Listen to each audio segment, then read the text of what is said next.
Happy Sunday, everyone. This week we talk about the first gasoline automotive, the Gunpowder Plot and Guy Fawkes, and the history of the Australian Open. Welcome to This Week Briefed. For our first story of the week, we talk about Karl Benz, who patented the first gas-powered automobile on the 26th of Jan 1986. He didn't just patent the engine, which was a small 4-stroke, one-cylinder that barely made a horsepower.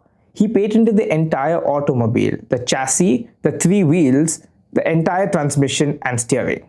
It was called the Patent-Motorwagen. The Motorwagen met a tepid reception.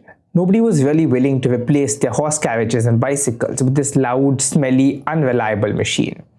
This was until Bertha Benz, Benz's wife, took it on a 106-kilometer long road trip in 1988. She and her 2 sons embarked on this trip, not knowing how the machine would perform. They bought gasoline, which was then a cleaning product, in pharmacies. When her brakes inevitably failed, she employed local cobblers to fit them with new leather pads. When the fuel lines were clogged up, she used her hat pin to clean them out. And finally, when the electrical insulation broke down, she used her very own garter to insulate the cables. She wasn't just the wife of Mr. Benz who took a joyride. She was the first on-road engineer to test out a modern automobile. For our next story, we talk about the Gunpowder Plot. On 31st of January 1606, Guy Fawkes and his 3 other co-conspirators were tried and executed. They were a group of Catholics who tried to assassinate King James I and his entire parliament. They planned to detonate 6 barrels of gunpowder beneath Parliament, the Palace of Westminster. Guy Fawkes was captured and tortured until he revealed the plan, which was then foiled. The Catholics were marginalized under the British government at the time. They weren't equal citizens to the Protestants.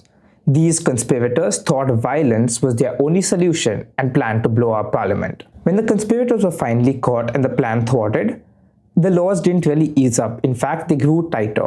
It became even more difficult for Catholics to live in society. And the British government mandated that the 5th of November be celebrated as Bonfire Day to celebrate the moment they stopped the conspiracy.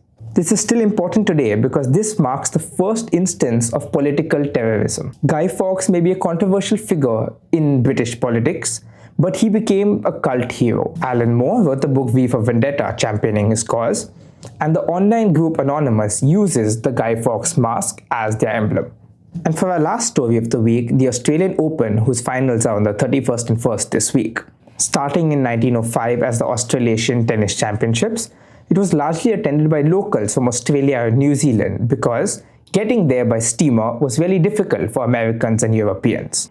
In 1927, it rebranded to the Australian Championship to symbolize Australians' growing national identity.